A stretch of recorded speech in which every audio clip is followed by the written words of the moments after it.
आजचा आपला गेस्ट खूपच खास आहे, माझा मित्र आहे. आजवर मी या माझ्या मित्राला अशा प्रकारे कधीच भेटले नव्हते, ज्या प्रकारे मी त्याला ह्या पॉडकास्टच्या माध्यमातून भेटले. त्यामुळे आय एम शुअर की तुम्ही सुद्धा त्याला त्याच्या वेगळ्या वेगळ्या कॅरेक्टर्स थ्रू भेटलात. पण आज त्याची जी बाजू आहे ती आपण कधीच बघितलेली नाही आहे. इतकी आध्यात्मिक, इतकी इंटेलेक्च्युअल आणि इतका नॉलेजेबल असेल हा माणूस मला वाटलं नव्हतं. तर ह्या सुंदर माणसाला आपण भेटूयात. Let's welcome Tejas Barve.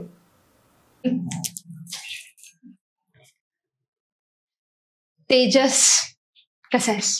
आनंदी आहे. Beautiful beautiful answer. तू सांग मला का असं म्हणतोस की आनंदी आहे? कारण का हे खूप अनयुज्युअल आन्सर आहे. आनंदी आहे. सगळ्यांचं असं म्हणणं असतं की आय एम फाईन, मी ठीक आहे, किंवा अशी ही जी बेसिक उत्तरं आहेत ती असतात. आनंदीच राहा, पण आम्हाला त्याची रिझन्स पण सांग. खूप रिझन्स आहेत. आनंदी असणं हे ऍक्च्युली आपल्या सगळ्यांचंच असलं पाहिजे कायम. कारण मला हे होतंय, मला ते होतंय, हे सगळेच सांगतात आणि we are what we talk about, असं मला वाटतं. त्यामुळे आपण आनंदी आहोत असं सांगितलं तर आपण आनंदीच राहतो कायम. आणि तो एक खूप पर्सनल, आनंदी असणं हे खूप एक पर्सनल फिलिंग आहे.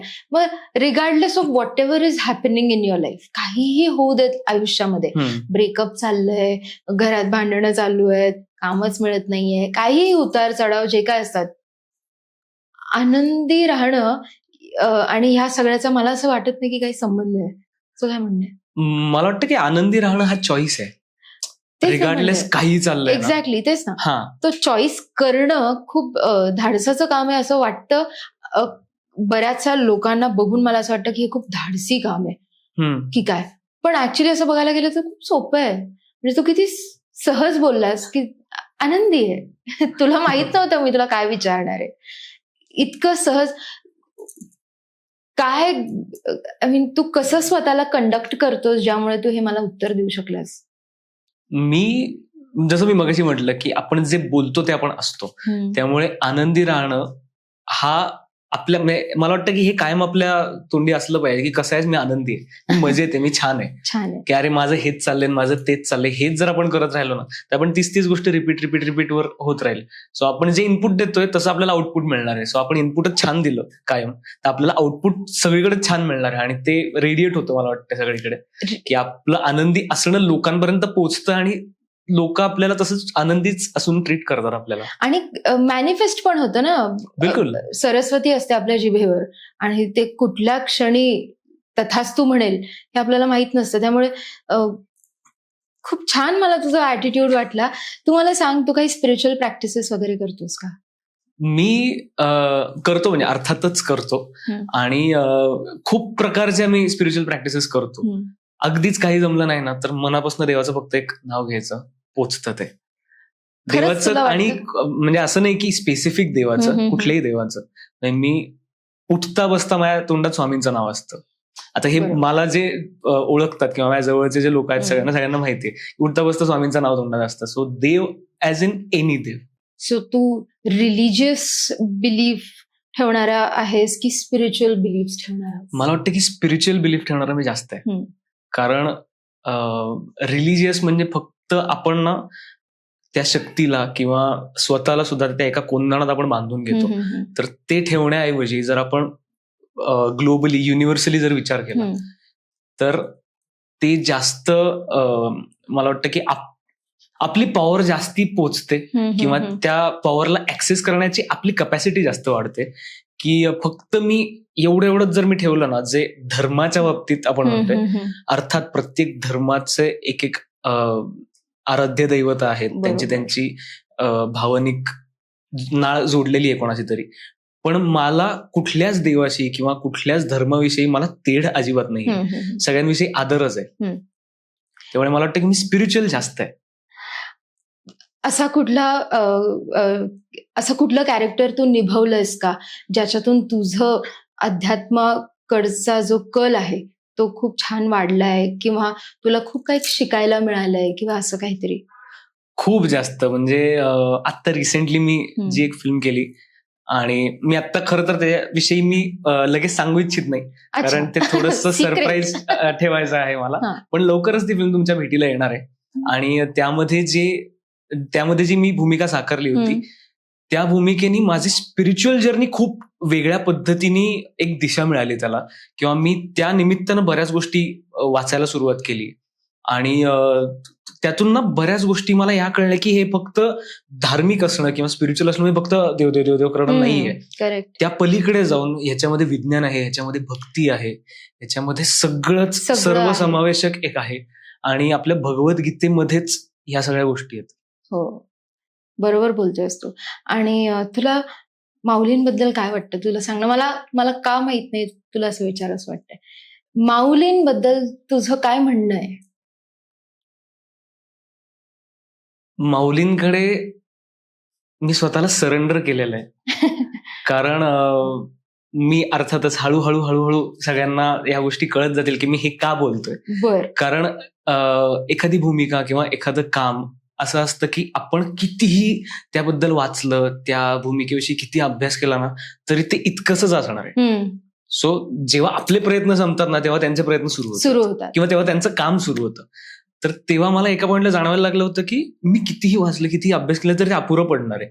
त्यामुळे एका पॉइंटला मी सरेंडर केलं आणि त्यानंतर जे काम झालं, करेक्ट, ते सगळं ते तिकडनं झालं. एक्झॅक्टली. म्हणजे मी जेव्हा ज्ञानेश्वर माऊली हा शो केला, जेव्हा मला हे कॅरेक्टर मिळालं, तेव्हा मी जेव्हा त्यांच्याबद्दल अभ्यास केला, जो काही थोडाफार अभ्यास केला, त्याच्यानंतर कळलं की ही किती साधी माणसं किती मोठी मोठी कामं करून गेलीत. आणि कसं काय एवढं साधेपण असू शकतं. आणि साधेपणालाच देव भेटतो. बघ ना. ट्रू.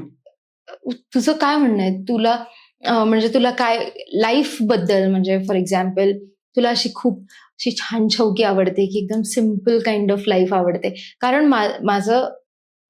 माझा हा प्रश्न विचारण्याचा हेतू हा आहे की तुला बिलीफ आहे का की साधं जगलं की देव भेटतो? मला पर्सनली खरंच खूप साधं राहायला पहिल्यापासूनच आवडतं. कारण मी आता त्याचं हे नाही, पण साधी राणी उच्च विचारसरणी हे मला फॉलो करायला खरंच आवडतं. आणि भेटतही असेल कदाचित जे खूप छान चौकीमध्ये राहतात त्यांनाही देव भेटत असेल, आणि जे साधेपणात राहतात त्यांनाही भेटेलच ना. कारण देव ही पैसे बघून आपल्याकडे येत नाही कधीच. बरोबर. तो इथून तिकडे कनेक्ट झालेला असतो. सो ते हृदयचे ते हृदय जे म्हणतात, ते आपण कनेक्टेड तिकडे होत ना सगळे. सो पैसा मला वाटतं मॅटर नाही करत त्या बाबतीत काही, किंवा आपली राहणीमान सुद्धा मॅटर नाही करत. आपला जेवढा भाव प्युअर आहे तेवढा देव लवकर भेटेल आपल्याला. तुला माहितीये का, मी बऱ्याच अशा लोकांना बघितले जे नास्तिक आहेत, ठीक आहे, पण त्यांचं असं म्हणणं आहे की तुम्ही एवढं देवाचं करता, तुम्ही उपवास करता, तुम्ही हे करता ते करता, तुम्हाला भेटलाय का देव?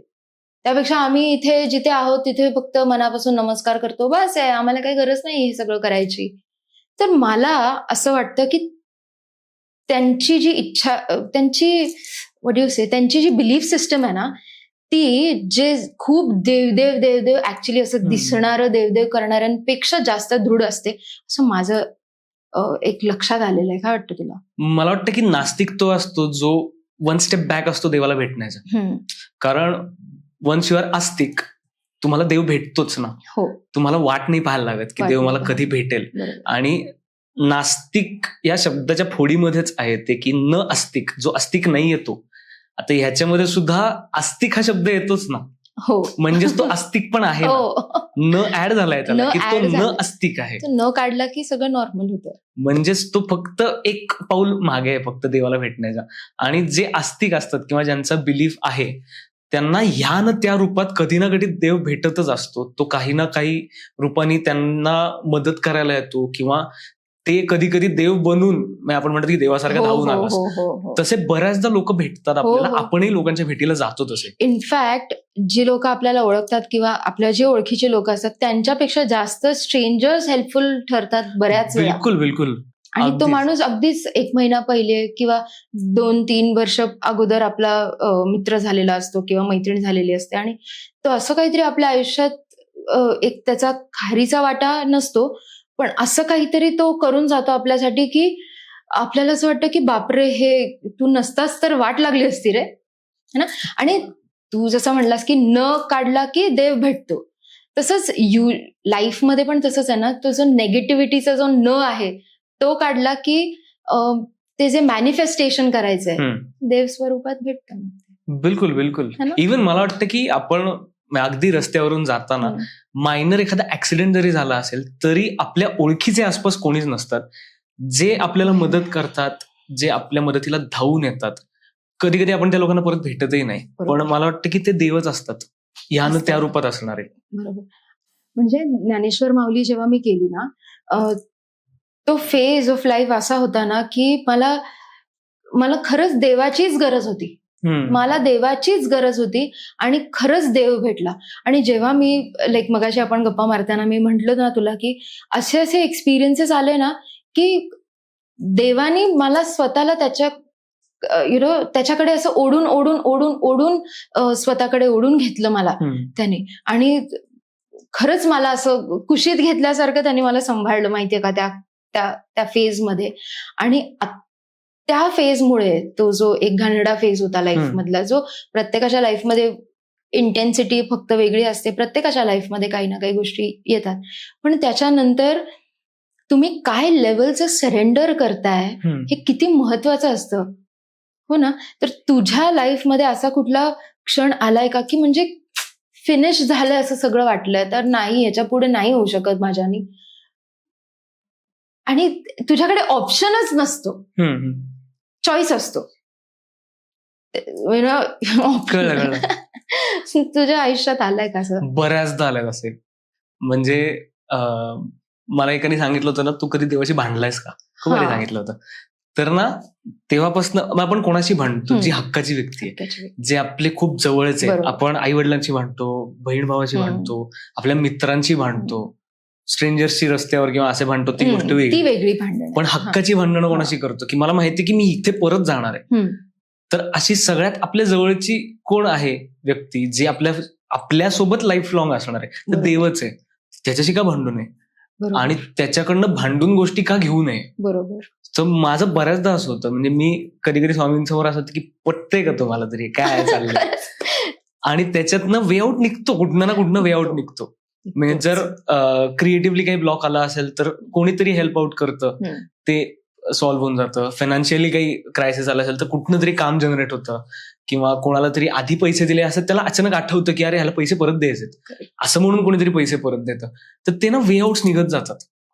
आता ह्याला आपण देव म्हणतोय, काही जण ह्याला गार्डियन एंजल म्हणतात, काही म्हणतात की कुठली तरी एक एनर्जी आहे, आपल्या बिलीफवर आहे की आपण त्याला नाव काय देतो. बट इन दी एंड प्रत्येक जण त्या एनर्जीला इकडेच म्हणतो की इकडे आहे ती एनर्जी, की देवाला पण इकडेच म्हणतो, गार्डियन एंजल्स पण असंच करतो ना, की वरती, आपल्या वरती कोणतरी आहे. आणि जेव्हा मी तुला म्हणते ना की आपल्या वरती, तेव्हा हे जे चक्र आहे आपलं क्राऊन चक्र, ते आपल्या डिवाइनला कनेक्ट करण्यासाठीचं चक्र असतं. तर तुला चक्रज्ञान आहे का, आणि ते जर तुला माहिती आहे काय चक्राबद्दल? हो, मला आधीपासून माहिती होतं, पण मी गेल्या वर्षभरापासून याविषयी खूप वाचतोय, खूप प्रॅक्टिसेस मी सुरुवात पुन्हा एकदा केली आहे, कारण मी याआधी प्राणिक हिलिंग शिकलो होतो. त्यामुळे चक्रांबद्दल आणि एनर्जी हिलिंग आणि या सगळ्या तत्सम गोष्टींबद्दल आधीपासून अट्रॅक्शन होतं, म्हणून मी शिकलो. आणि आता रिसेंटली मी भगवद्गीता, ज्ञानेश्वरी आणि या आसपासच्या ज्या सगळ्या गोष्टी आहेत, तर त्याच्यातनं मला चक्रांविषयी फार उत्तम माहिती कळली. सांग आम्हाला. म्हणजे मला माहितीये, पण मला माझ्या माहितीत भर पडलेली अगदीच आवडेल आणि प्रेक्षकांनाही आवडेल. बिलकुल. म्हणजे बऱ्याच लोकांना असं असतं की चक्र विक्र काही दिसत नाहीत, त्यामुळे ती नसतात. त्यामुळे असं काही नसतं की जी गोष्ट दिसत नाही ती असतच नाही, असते. तर चक्र ही गोष्ट बेसिकली आपल्या एनर्जी बॉडी मधली आहे. आता यु नो इट बेटर. तर एनर्जी बॉडी मधली जी आहेत, तर त्याच्यामुळे आपली फिजिकल बॉडी कंट्रोल होत असते. आणि प्रत्येक चक्राशी रिलेटेड काही ऑर्गन्स आहेत आपल्या फिजिकल बॉडीमध्ये. तर आपला जो ऑर्गन खराब झालाय ना, ते चक्र कदाचित खराब झालेलं असू शकतं. तर ह्याच्याविषयी भगवद्गीतेमध्ये सुद्धा खूप छान सांगितलेलं आहे, ज्ञानेश्वरीमध्ये सुद्धा खूप छान सांगितलेलं आहे. पण प्रॉब्लेम असा होतो ना की अरे मी भगवद्गीता वाचली, कर्म करा सोडून द्या, एवढीच नाहीये भगवद्गीता, याच्या पुढे खूप खूप आहे काय काय. आता फॉर एक्झाम्पल गीतेतला 6वा अध्याय जर आपण उघडून पाहिला की ध्यानयोग, तर ह्याच्यामध्ये या गोष्टी डिटेल सांगितलेल्या आहेत. बर. आणि ज्ञानेश्वरीमध्ये त्या आणखी फोडून माऊलींनी सांगितलेल्या आहेत. तर या जर वाचल्या तर आपल्याला बऱ्यापैकी गोष्टींचं कळू शकतं की नेमकं होतं काय, की मेडिटेशन कसं करायचं, ध्यान कसं करायचं, हे सुद्धा सगळं सांगितलेलं आहे. आणि हे धर्मग्रंथात सांगितलेलं आहे, ना की कुठल्या नॉर्मल रॅन्डम पुस्तकामध्ये. त्यामुळे त्याला व्हॅलिडेशन खूप पूर्वापार आलेलं आहे. त्यामुळे ह्याला गरज नाहीये की ह्याला कोणीतरी सर्टिफिकेट, गुगलचं सर्टिफिकेट द्यावं. गरज नाहीये. बरोबर. पण आपला प्रॉब्लेम असा होतो की आपण व्हॅलिडेशनची वाट पाहतो. म्हणजे आपण योग किंवा प्राणायाम तोपर्यंत सिरियसली घेत नाही जोपर्यंत त्याचा वेस्टर्न कंट्रीमध्ये जाऊन योगा होत नाही. हो, किंवा प्राणायाम होत नाही. आता आपण जेव्हा आता आपल्या वैदिक पद्धती, मगाशी जसं आपण म्हणत होतो की आकाशिक रेकॉर्ड्स रीडिंग, तर हे काय आपल्या ऋषींनी केलं नाहीये का? हे जे सगळं इतकं ज्ञान प्राप्त केलेलं आहे, किंवा हे जे इतकं फॉरवर्ड झालेलं आपलं पूर्ण जग, हे कुठून तरी डोक्यात आल्याशिवाय का, आणि ते कुठून येतंय हे कोणीच तेव्हा त्यांनी विचारलं म्हणून दे कुड डू इट. इतके ग्रंथ झाले, इतके बुक्स झाले सुंदर सुंदर लिहून, ऑल ऑफ दॅट हॅपन. ऋषी बसून सांगायचे, सगळं त्यांना दिसायचं ना पुढे काय होणार आहे, काय नाही होणार आहे. Everything is written in our books. कसं? कुठेतरी त्याचा रेकॉर्ड आहे, कुठेतरी ते ज्ञान आहे. जसं तू म्हणलास की दिसत नाही म्हणून नाही असं नाहीये, तर ते आहे. आणि हे जग इतकं इंटरेस्टिंग आहे ना तेजस, इतकं इंटरेस्टिंग आहे. फक्त तुमचा इंटरेस्ट हवा आणि बिलीफ पाहिजे. नाहीतर मग लोक मला पण चॅलेंज करतात ना, जसं इनिशियल लेवलवरती जसं मी हे सुरुवात केली ना, तर म्हणजे एकांबरोबर मी बसले होते जनरल, तर मी त्यांना विचारलं, ते he was debating with me actually, की हे सगळं फालतू आहे म्हणून, ही spirituality, all of this is nonsense. It was very, म्हणजे त्याचा कल खूप सायंटिफिक कल होता. I am okay with it. I am not here to debate, I am here to enjoy my belief system. पण तो डिबेट करत होता, तर मी म्हणलं let's have more pieces of cake with this guy. So मी त्याला विचारलं की तुला काय वाटतं, तू जो जिवंत आहेस तो कशामुळे आहेस? आपण जेवतो त्याच्यामुळे. And it was the end of the story for me. Like नाही करू शकत डिबेट ह्या माणसासोबत. तू जेवतोस म्हणून तू जिवंत आहेस, असा जर बिलीफ सिस्टम असेल तर त्याच्या पुढे मी काय बोलू हेच नाही कळलं. तर तेजस, तू मला सांग की तुझी बिलीफ सिस्टम कुठे आहे? स्पिरिच्युअलिटीकडे आहे की सायंटिफिकली प्रूव्हन गोष्टींकडे आहे, की कसं आहे? मी खूप सुंदर वाक्य ऐकलं होतं की जिथे शास्त्र संपतं तिथे कला सुरू होते, आणि जिथे विज्ञान संपतं तिथे अध्यात्म सुरू होतं. Lovely lovely, correct. कारण आपले सायंटिस्ट जे आहेत सगळे, मी मुद्दाम आपले सायंटिस्ट म्हणतोय सगळे, हो, कारण आपलेच होते आधी. हो, इन जनरल जगातले जे सगळे सायंटिस्ट आहेत, but it started from here and then it went around. पण जसं तू म्हणलास की आधी त्यांनी जेव्हा ते ऍक्सेप्ट करतात ना वेस्टर्न कल्चर, तेव्हा मध्ये काहीतरी एक फॅन्सी स्टफ होऊन जातं, आणि then people here start accepting, आणि मग त्याला सगळं क्रेडिट तिकडेच जातं. बट बेसिकली आपल्या लोकांना व्हॅलिडेशन लागतं. बाहेरनं व्हॅलिडेशन आलं की मग अच्छा हे योग्य, हे योग्य. बरोबर. तर सायंटिस्ट सुद्धा काय करतात, आता जे शोध लागतायत सगळे, ते शोध लावतात. सफरचंद खाली पडलं हे न्यूटनच्या आधीपासून खालीच पडत होतं, ते झाडात उलट नव्हतं जात कधीच. आणि गुरुत्वाकर्षण ही टर्म आपल्याकडे न्यूटनच्या आधीपासून आहे. म्हणजे आपल्या लोकांनी हे कधीतरी डिकोड केलं होतं ना. Of course, correct. सो आपल्याकडे बऱ्याचशा गोष्टी आहेत. आजही पंचांग बघून ग्रहण कधी लागणार आहे, सूर्यग्रहण कधी आहे, आज सूर्यास्त किती वाजता आहे, उद्याचा चंद्रोदय कितीला आहे, हे सगळं कळतं. आता हे जेव्हा नासा व्हॅलिडेट करतं की अच्छा हे असं असं आहे आणि इतक्या वाजता ग्रहण लागणार आहे, आता नासाचं व्हॅलिडेशन आपण मानतो, पंचांग बघून आपल्या लोकांनी केलं ते व्हॅलिडेट नाही होत, कारण तेवढा अवेअरनेस नाही, किंवा मला वाटतं की तेवढं आपण सिरियसली घेत नाही आपल्याच शास्त्रांना. किंवा बरेचसे लोक मी असेही बघितलेत की आयुर्वेदात आम्ही मानत नाही, ते पैसे काढूपणा असतो वगैरे वगैरे. पण ते सुद्धा आयुर्वेद वेद आहे ना तो, म्हणजेच त्याच्यामध्ये काहीतरी सायन्स आहे. किंवा जे वैद्य प्रॅक्टिस करतात बरोबर. तर ते फक्त इतकं करून सांगतात की तुम्ही काल काय जेवलात. एक्झॅक्टली. माझी परवाच एक स्टुडंट होती, लामाफेरासाठी आली होती आणि she is a doctor, Ayurvedic doctor. आणि तिने मला सांगितलं माझं हे नाडी परीक्षण करून की माझ्या बॉडीमध्ये कुठे कुठे त्रास आहे. आणि एक्झॅक्टली म्हणजे मला ते प्रेडिक्शन, म्हणजे मी टॅरोने प्रेडिक्ट करते, तर तिने मला हे नाडी बघून प्रेडिक्ट केलं. म्हटलं दिस इज सुपिरियर, काहीतरी सुंदर आहे हे गोष्ट. माझा फर्स्ट एक्सपिरियन्स होता, मी ऐकलं होतं, बट आय नेव्हर न्यू की हे खरंच असं करू शकतात वगैरे. सो इतकं ऍडव्हान्स्ड आहे. It is just about accepting it. आणि यु नो, ट्रू. आणि हे रादर आपल्याकडे आहे सगळं. म्हणजे माझे अनेक मित्र आहेत, तर मला फार क्युरिओसिटी होती. सो मी माझा एक मित्र आहे, त्याला मी आता विचारलं की तुम्हाला कसं कळतं नाडी परीक्षेवरनं. कारण जे ॲलोपॅथीवाले डॉक्टर असतात ना, ते सिम्पटम्सवरनं डायग्नोज करतात. बरोबर. पण मी सिम्पटम सांगत नाहीये. मी त्याला जस्ट बघितलं की मला ताप आलाय का वगैरे, फक्त त्यांनी असा हात लावला फक्त की नाही, म्हणलं तुझा ताप नाही आलाय, पण तुझी बॉडी हीट वाढली फक्त, बघ पाणी पी, ओके होशील. ओके. म्हणलं हे कशावरनं कळलं, तर वात, या 3 बोटांचं त्यांनी फक्त सांगितलं, वात, पित्त, कफ, 3 हे फक्त आम्ही सेन्स करतो, ह्याच्यावरनं आम्ही डायग्नोज करतो. आता ह्याच्या पलीकडे जाऊन खूप गोष्टी आहेत, पण ह्याचा अभ्यास जर केला सगळा तर त्या कळण्यासारख्या आहेत. जस्ट की मला आयुर्वेद नाही, ते पैसे काढू पण आहे असं म्हणून जर ते इग्नोर केला, कारण ते भारतीय आहे ना, आम्ही विश्वास नाही ठेवणार, असं जर केलं ते, तर त्याचा काहीच उपयोग नाही. तेजस, मला खरंच माहित नव्हतं की तुझा इतका अभ्यास आहे. तू तुझ्या पेटाऱ्यातल्या अजून काही गोष्टी सांग आम्हाला. खरंच खरंच खूप हेल्पफुल होईल. तू आता एवढे बुक्स वगैरे वाचलेस, तू मगाशी काहीतरी पीसीओडी बद्दल बोलत होतास, त्याबद्दल सांग. कारण का आता बऱ्याचशा मुलींना they are all going through it, तर त्यांना त्याचा नक्कीच फायदा होईल. तू सांग बरं आम्हाला. मी पुस्तक वाचलं होतं, म्हणजे त्याच्या आधीची एक थोडीशी गोष्ट सांगतो फक्त, की आपल्याकडे जे मंत्र आहेत किंवा बीज मंत्र आहेत प्रत्येक चक्राचे, तर हे मंत्र एक फक्त साधन आहे, ती फ्रिक्वेन्सी क्रिएट करायचं, व्हायब्रेशन आणि फ्रिक्वेन्सी, इतकं साधं गणित आहे ते. सो मी जर एखादा मंत्र म्हणतोय, तर काहीतरी व्हायब्रेशन्स, फ्रिक्वेन्सीज माझ्या बॉडीतनं मी रेडिएट करतोय, ज्या माझ्याच बॉडीला हील करणार आहेत. म्हणजे फॉर एक्झाम्पल,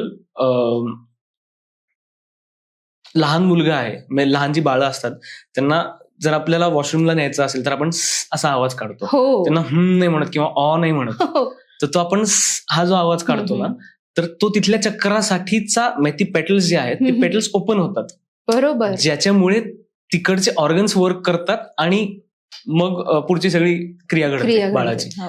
तर अशा ह्याच्यामध्येच बाकी पण गोष्टी आहेत की ज्या फ्रिक्वेन्सीनी आपल्या बॉडीला अफेक्ट करतात इन गुड वे. तर ज्ञानेश्वरी, मी आता रिसेंटली पुस्तक वाचलं होतं, ते स्वामी सवितानंद म्हणून आहेत, त्यांचं पुस्तक वाचलं होतं. तर त्याच्यामध्ये त्यांनी सांगितलं होतं की ज्ञानेश्वरी हा सर्वोच्च ग्रंथ आहे इन टर्म्स ऑफ मंत्र. म्हणजे ज्ञानेश्वरीतली प्रत्येक ओवी हा एक मंत्र आहे. आता त्याच्यामध्ये अख्ख्या ज्ञानेश्वरीमध्ये 18 अक्षरांचा एक मंत्र आहे, तर तो माऊलींनी ना दडवून ठेवलाय, तो आपण पिकआउट नाही करू शकत. आणि फॉर एक्झाम्पल, मगाशी जे पीसीओडीचं आपण सांगितलं त्याच्यावर जातो मी, की पीसीओडी किंवा जे जेनेटल्स किंवा मेन्स्ट्रुअल सायकलचा जो प्रॉब्लेम असतो, तर त्यासाठी जी फ्रिक्वेन्सी रिक्वायर्ड आहे किंवा त्यासाठी जे हिलिंग रिक्वायर्ड आहे बॉडीला, ते हिलिंग मिळण्यासाठी ज्ञानेश्वरीच्या 10व्या अध्यायातल्या पहिल्या 5 ओव्या फक्त, या जर 7 ते 8 वेळा वाचल्या, परत एकदा सांग, 10व्या अध्यायातल्या पहिल्या 5 ओव्या, बर, हे मी रफली म्हणजे पुस्तकात रेफर करून मी फक्त आता सांगतो. तर त्या जर आपण, ज्यांना हा प्रॉब्लेम आहे त्यांनी जर वाचल्या, तर तो इव्हेंच्युअली प्रॉब्लेम सॉल्व्ह होत जातो. आता यामध्ये कुठलाही जादूटोणा नाहीये किंवा यामध्ये प्युअर अँड प्युअर सायन्स आहे. आणि टू बी प्रिसाइज, पहिल्या श्वासात पहिल्या 3 ओव्या आणि दुसऱ्या श्वासात पुढच्या 2 ओव्या, असं जर केलं तर तुम्ही एक फ्रिक्वेन्सी जनरेट करता तुमच्याच बॉडीमध्ये, जी तुमची बॉडी हील करते. किंवा ज्या व्यक्तीला झोप येत नाहीये, त्यांनी आय गेस 12व्या अध्यायाच्या पहिल्या 16 ओव्या ह्या जर रात्री झोपायच्या आधी फक्त जर वाचल्या, तर त्यांनी एक फ्रिक्वेन्सी जनरेट होते, ज्याने झोप छान लागते, शांत झोप लागते. आता हे मी करून बघितलेलं आहे, कारण मला रिसेंटली झोपेचा फार प्रॉब्लेम होत होता आणि ह्या गोष्टी माझ्या वाचनात आल्या. सो जेव्हापासून मी ते वाचायला लागलो, तर मला झोप छान लागायला लागली. आणि हे खरंच बऱ्याच लोकांचे एक्सपिरियन्सेस आहेत. आता वारकरी संप्रदायातले जे लोक आहेत ते तर सतत ज्ञानेश्वरीचं पारायण करत असतात. आज मला सांगा, आळंदीवरनं पंढरपूरला जाणं चालत चेष्टा नाहीये. आणि किती म्हातारे असतात, आजी आजोबा इतके आणि हे सगळे ताकदीने जातात. दरवर्षी वर्षानुवर्ष हो, तिथे जात आहेत. हो. अर्थात हा देवाचा आशीर्वाद आहेच आहे, पण त्यांच्या वाचनात किंवा त्यांच्या उपासनेमध्ये, त्यांच्या साधनेमध्ये ज्ञानेश्वरी आहे.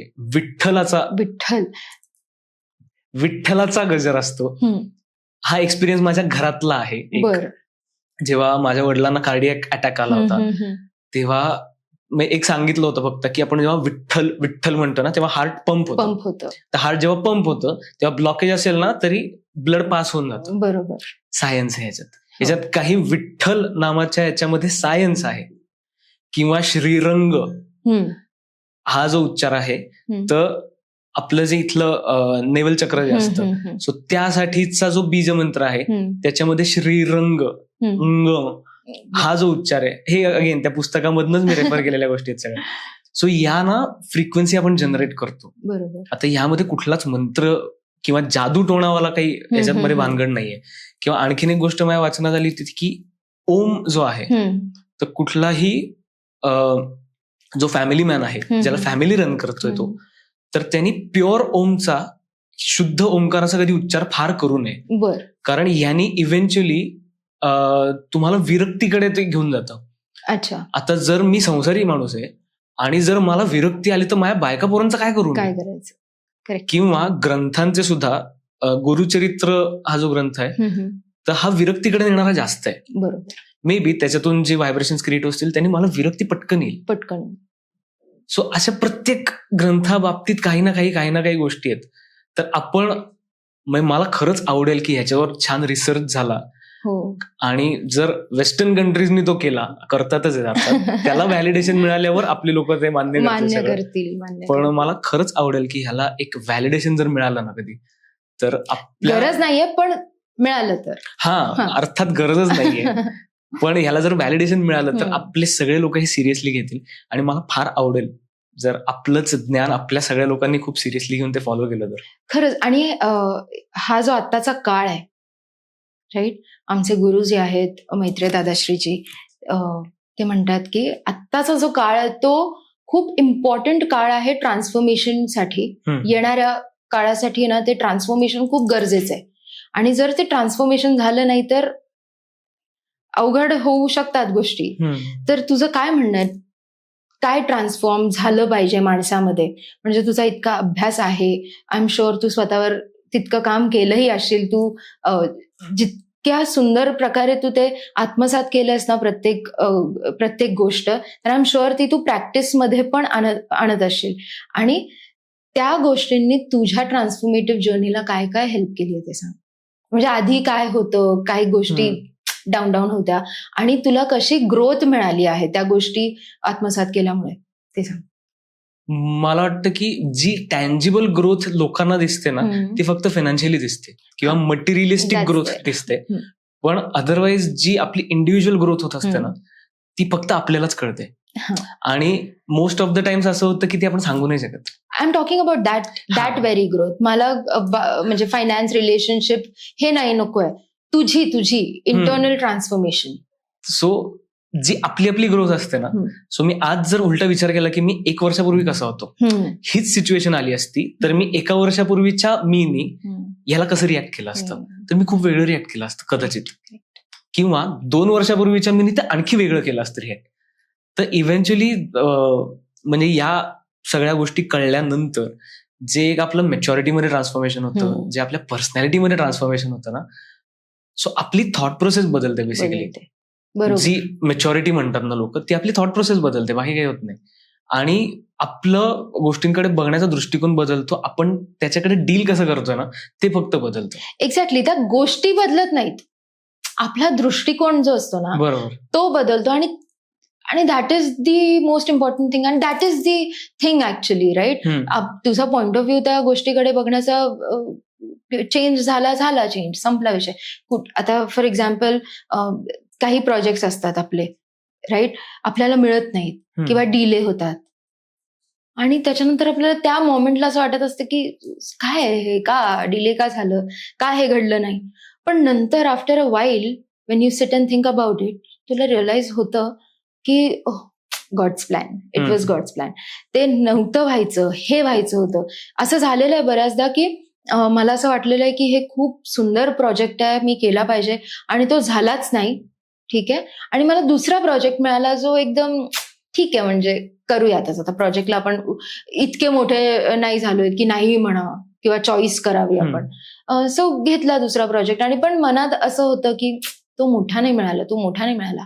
पण तुला सांगू का, तो माझा जो दुसरा प्रोजेक्ट आहे ना, तो 1 वर्ष चालला, आणि तो जो दुसरा ज्याच्यामध्ये मला असं वाटत होतं ना की मी पाहिजे 2 महिन्यात तो शो डाऊन झाला. So you understood. सो गॉडचा प्लॅन कसा असतो, it's very different than what we think it is. हा माझाच एक एक्सपिरियन्स आहे रिसेंट वाला. रिसेंट म्हणजे आता जो मी चित्रपट केला तो चित्रपट मिळण्याच्या काळातला एक्सपिरियन्स आहे. मी एका चॅनलवरचा एक शो घेतला होता, सिरियल, आणि तिकडे आमची लुक टेस्ट झाली, वर्कशॉप चालू झालं, आणि फ्रॉम नोवेअर माझ्या अंगावर रॅशेस उठायला लागले. आणि ते वाढत चालले होते रॅशेस खूप. आणि मला ताप सकाळी खूप चढायचा, दुपारी उतरायचा, परत संध्याकाळी चढायचा. आणि मला सांगितलं होतं की आपण 4-5 दिवसामध्ये ऑन फ्लोअर काम चालू करतोय. मीनवेल मला असं जाणवत होतं की ना, मी डाऊन होतोय हेल्थ वाईज खूप काहीतरी. आता जर शूट चालू झालं तर मला सुट्टी मिळणं अवघड होईल. सो मी ऑन रिक्वेस्ट मी त्यांना सांगितलं फक्त की मी आता क्विट करतोय, कारण मला असं नकोय की माझ्यामुळे सगळी टीम आणि शो हॅम्पर होतोय. सो मी तो शो क्विट केला. तो क्विट केल्यानंतर मला पुढच्या काही दिवसांमध्ये नवीन एक चित्रपटासाठी विचारणा झाली, जो मी केला, ज्यांनी माझी स्पिरिच्युअल जर्नी कम्प्लिटली बदलली. त्याला एक डिरेक्शन वेगळी मिळाली. आणि सो अगेन गॉड्स प्लॅन जो आपण म्हणतो ना, तो प्लॅन होता ना की मला आजारी पाडायचंय, पण मला एक काहीतरी वेगळ्या डिरेक्शन मध्ये टाकायचंय, म्हणून तो तिकडनं प्लॅन झाला होता. बरोबर. तुला सांगू का, आता जसं मी गुरूंचं म्हणलं, तर दादाश्रींच्या पादुका घरी येणार होत्या.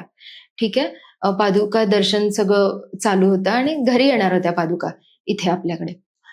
तर ज्या दिवशी घरी येणार त्या दिवशी तुला सांगते तेजस, माझा पाय धरला, इतका घाण धरला की मला उठता पण येईना आणि बसता पण येईना. आणि मी फक्त दादांकडे बघून म्हणलं की काय परीक्षा आहे ही, तुम्हाला जेवायला वगैरे नको आहे का, सगळं मी नको का करू, तुमचं सगळं छान नको का करू. तर ते सगळं झालं, मी भांडले, जसं तू म्हणलास नाटक, सगळं दादांसोबत ते सगळं बोलून वगैरे झालं. दादांच्या पादुका तर गेल्या दुसऱ्या दिवशी. Just sitting with my self, आणि इन्स्टंटली मला ते सगळे क्षण आठवले जिथे मी माझ्या हेल्थला ग्रँटेड घेतले. सो गुरु काय करतो आपल्या आयुष्यात, एक शिकवण देतो. तर जसे दादांचे पादुका येणं म्हणजे दादाच आले, जसे दादा घरी आले त्या क्षणाला दादांनी मला रिअलाइज करून घातलं की तू या वास्तूमध्ये खूप स्वतःला ग्रँटेड घेतेस, तू हे नाही चालणार आहे. आणि तुला सांगते, तो दिवस आणि आज दिवस, लाईक माझी एक्सरसाइज ऑन टाइम आहे, घरचं जेवण खातीये, बाहेरचं खातीये टू बी ऑनेस्ट, पण ते जी फ्रिक्वेन्सी होती ना ती खूप कमी झाली आहे दादांच्या येण्याने. तर मला तो पहिला क्षण जो होता ना, तेव्हा वाटलं की हे काय परीक्षा आहे, ही काय परीक्षा आहे, मी तुमची सेवा करू इच्छिते आणि तुम्ही माझी परीक्षा घेताय. खूप राग आला होता त्या क्षणाला, पण 2 दिवसांनी कळलं की नाही, हे नाही तर अजून कोण शिकवणार मला. आपण ना, आपल्याला रिअलाइज होत नाही की आपल्यात काय बदल होत आहेत, पण ते ऍक्च्युली होत असतात. डिवाइन त्यांचं काम करत असतात आपल्यावरती, हळूहळू करत, म्हणजे आपण ते हळूहळू आत्मसात करत राहतो, पण ते काम होत असणं आणि त्याचं अवेअरनेस असणं खूप इम्पॉर्टंट आहे. तर how aware are you in your spiritual journey? तुला कळतंय का की हा चेंज मी ह्या प्रॅक्टिस केल्यामुळे झालेला आहे? तर असा कुठला तो बदल आहे जो तुझ्यात झालेला आहे, मला सांग, प्रॉमिनंट बदल. मी डिसिप्लिन झालोय जरा. म्हणजे मी ना, असं नाही की मी अगदी उधळल्यासारखा वागायचो, पण ना थोडे काहीतरी एक कॉन्क्रीट रूप आलंय. बर. ओव्हरऑलच माझ्या लाईफस्टाईलला, जगण्याला, विचार करण्याला, सगळ्याला जे कॉन्क्रीट रूप आलंय. आणि मगाशी तू बोलत होतीस, मला एक स्टोरी आठवली. सांग. एक छोटीशी विठ्ठलाची स्टोरी होती. ऑफकोर्स सांग. की विठ्ठलाचे हात कमरेवरच का असतात? तर तो तयार असतो. पण आणखी एक त्याचं रिझन, एक इंटरप्रिटेशन मधलं रिझन आहे की जेव्हा आपण पोहायला शिकत असतो तेव्हा आपले वडील असतील किंवा जे आपल्याला शिकवणारे असतील ना, ते असे थांबलेले असतात फक्त, तू कर ना, मी आहे. तू पोह ना, काय नाही होणार तुला, काय झालं तर मी आहे ना, इथपर्यंतच पाणी आहे, कमरेपर्यंतच पाणी आहे, नाही बुडणार, तुम्ही आहे ना, काय झालं तर घेईन ना मी तुला उचलून. किती सुंदर, म्हणून त्याची कदाचित कमरेवर असतील का. किती सुंदर, किती सुंदर. खरंच तू बरोबर बोललास की स्वामींना बघू नये की नाही. मला असं वाटतं स्वामी तुम्ही माझी मजा बघताय का. मला सतत असं वाटतं तेजस, मी खरंच तुला शेअर करते कारण तू स्वामी भक्त आहेस, मी साई भक्त. ठीक आहे, तर माझी जर्नी ऍक्च्युली साईबाबांपासून सुरू झाली, गुरूंची जर्नी. मला असं वाटत हेच गुरु, पण नंतर साईबाबांनीच मला माझ्या आत्ताच्या जीवित गुरु आहेत, जे चालते बोलते फ्लेश अँड ब्लड मध्ये जे गुरु आहेत, त्यांना भेटवून घातलं. हे साईबाबांथ्रूच झालेलं आहे, राईट. आणि माझी आई स्वामी भक्त, मॅड फॅन. ओके. आणि मला फोटो बघून साईबाबांचा फोटोचा हसरा असतो, स्वामींचा फोटो थोडासा थोडे कठोर एक्सप्रेशन असतात. मी साईबाबांकडे बघून स्माइल करते आणि स्वामींकडे बघून काय तुम्ही हसा की माझ्याकडे बघून कधीतरी, मी हसतीये ना तुमच्याकडे, तुम्ही मजा बघताय का माझी.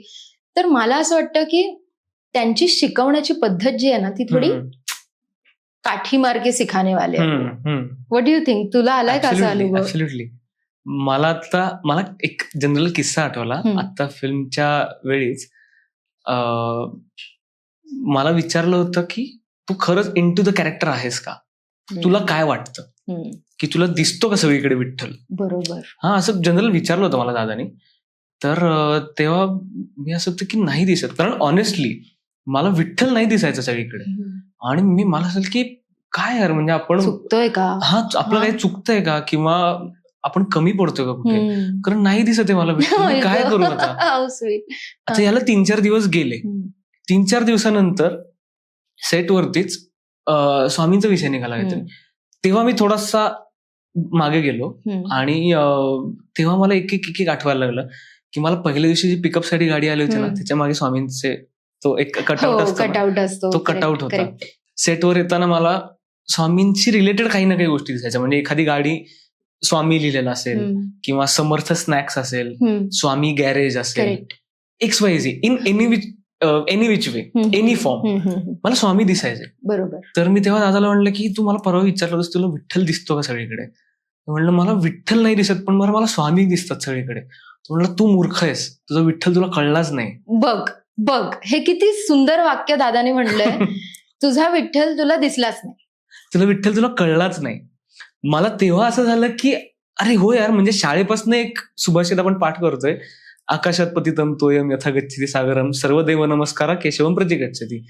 म्हणजे ज्याप्रमाणे आकाशातून पाणी पडतं ते समुद्रालाच जाऊन मिळतं, जसं आपण कोणालाही नमस्कार केला तरी ते केशवापर्यंत म्हणजे विष्णूपर्यंतच पोहोचतं. आता अल्टिमेटली विठ्ठल म्हणजे कोण आहे, विष्णूचंच रूप आहे. स्वामी कोण आहेत, ब्रह्मा विष्णू महेश, विष्णू महेश, तेच आहे सगळं, तेच आहे सगळं. तेच ना, आपण कसं घेतोय तेच सागराला जाऊन भेटायचंय. बाकी कुठे जाणार आहेस, कुठे जाणार आहे. हा देह गेल्यावरती तू जाणार कुठेस, दुसऱ्या प्लॅनेटवरती नाही, राईट. सो हे एक्सपिरियन्सेस असतात ना, ह्या एक्सपिरियन्सेस बद्दल अवेअरनेस मध्ये राहिलो ना की आपल्याला ते जास्त जास्त जास्त जास्त दिसत. आता बघ, एंजल नंबर्स तुला दिसतात का? एंजल खूप बिलीव्ह आहे तुला? खूप जास्त. काय वाटतं तुला, कुठला नंबर दिसतो आणि काय वाटतं तुला तो नंबर दिसल्यावर? मला अर्थात म्हणजे छान वाटतं मला, पण ना मला असं काही स्पेसिफिक नाही दिसत. मला 11-11 दिसतो, 3-33 दिसतात, 12-12 दिसतात. पण ना मी असं वाचलंय मी की या ना प्रत्येक नंबरचे किंवा त्या कॉम्बिनेशनचे ना काही मिनिंग. तर मला हे माहित नाहीये की त्याचे मिनिंग्स काय असतील, पण मला खूपदा असे डबल फिगर्स दिसतात. करेक्ट. सो जर माहिती असेल काय तर प्लीज शेअर. हो, मी तुला शेअर करते. प्रॉपर आपण एक क्लासच करूयात त्याच्यावरती, एंजल नंबर्सचा क्लास करूयात. बट बेसिकली मी माझ्या स्टुडंट्सला पण हे सांगत असते की कधीही तुम्हाला असे सिंक्रोनिसिटीज दिसल्या ना, त्या मेसेंजर्स असतात आपल्यासाठी, काहीतरी एक मेसेज देत असतात आपल्याला. तो मेसेज आपण घेतोय नाही घेतोय आपला चॉईस आहे, फ्री विल असतं त्याच्यामध्ये. कोणाचाच वाटा नसतो त्या फ्री विल मध्ये, देवाचाही वाटा नसतो. फ्री विल मध्ये देवाचा वाटा तेव्हाच येतो जेव्हा आपण देवाला सरेंडर करतो, तेव्हा मग तो पूर्ण वाटा देवाचाच होऊन जातो, आपणच देवाची होऊन जातो. आणि तो मेसेज रिअलाइज होत नाही बऱ्याच लोकांना, कारण का अवेअरनेस मध्ये नसतात. कारण का स्वतःला ओळखतच नाहीत.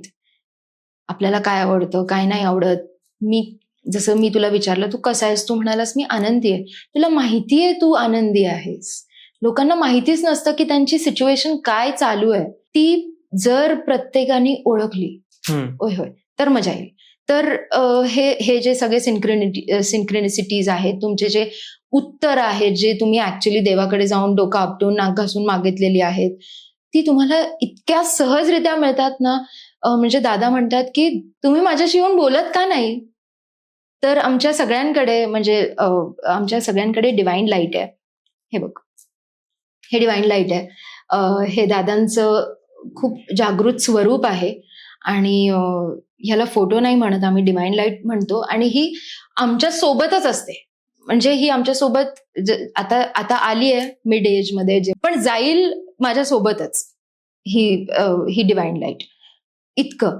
तर ह्या डिवाइन लाईटचा अर्थ काय आहे की तुमच्यासोबत तुम्हाला गाईड करणारी जी एनर्जी आहे ती सतत तुमच्या सोबत असल्यावरती तर काय प्रॉब्लेम आहे. ते आता चॅट जीपीटी का जमाना आहे, राईट. एव्हरीबडी आधी गुगल होतं, है की नाही. आता चॅट जीपीटी आलं, काही झालं विचारा चॅट जीपीटीला. तसं ते डिवाइन चॅट जीपीटी आहे आपलं. We just have to realise it. आणि खरंच उत्तरं मिळतात. अरे तेजस, खरंच उत्तरं मिळतात. तू बोलला असशील, माऊलींसोबत तू बोलला असशील. तू स्वतःच्या आत डोकावून बघितलंयस का? आणि जेव्हा तू बघितलंयस तेव्हा तुला काय फील झालंय, एक्झॅक्टली काय फील झालंय? मला खूप असं वाटलं की बाहेर ना खूप काय काय घडतंय, ज्यातल्या बऱ्याचशा गोष्टींशी आपला काही संबंधच नाहीये. करेक्ट. आणि तरी पण आपण त्या व्हॅलिडेट करतो, आपण बघतो, आपण रिॲक्ट होतो. पण ना म्हणजे आपलं मी पण असणं जे आहे ना, आता मी पण सोडून द्यायचं असतं खरं, पण स्वतःचं जे असणं आहे ना ते आपल्या सगळ्यात जवळ आहे. बरोबर. आणि तरी पण ते आपल्या सगळ्यात लांब आहे. लांब झालंय. म्हणजे जर मी माझ्याबद्दल काहीतरी विचार करतोय तर मला वेळ काढून बसायला लागतंय. म्हणजे मी गाडी चालवताना फक्त, जर कानात गाणी नाहीये तर गाडी चालवताना फक्त मी विचार करतो माझ्याबद्दल. किंवा रात्री झोपताना की अरे आज हे झालं, असं झालं, तेवढा फक्त विचार करतोय. किंवा वेळ काढून मला मेडिटेशनला बसायचंय, मग इथे लक्ष द्या, हे करा, ते करा, जे आता लोक सांगतात. मेडिटेशन ही लक्ष द्यायची गोष्ट नाहीये, ती होते. तर ऍक्च्युली मला वाटतं की आपण आपल्या सगळ्यात जास्त जवळ असून सगळ्यात जास्त लांब होत. त्यांना जेवढं आपली विजन उलटी केली ना, जी ही दृष्टी आहे ना ती आतमध्ये फिरवली ना, सगळं सॉल्व्ह होऊन जाईल. एक्झॅक्टली. काहीच गरज नाहीये. म्हणजे हे मला वाटतं की एवढ्यातल्या एवढ्यात खूप वाढलंय जेव्हापासून सोशल मीडिया खूप, सॉरी प्रणिता,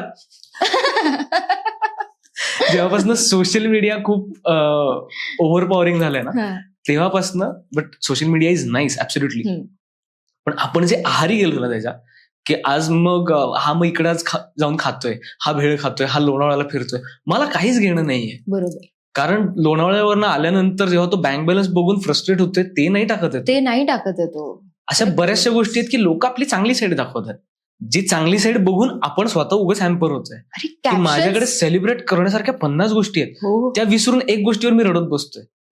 काहीच गरज नाहीये. जे आहे ते बघ ना, दृष्टी उलटी फिरव ना आतमध्ये फक्त. ग्रॅटिट्यूड आणि स्वतःला थँक्यू म्हणणं. सो मला असं फार वाटतं की रोज सगळ्यांनी ना देवाला सगळ्यात थँक्यू म्हणावं की आजचा दिवस मला जो दाखवलास, आज डोळे उघडलेस माझे तू.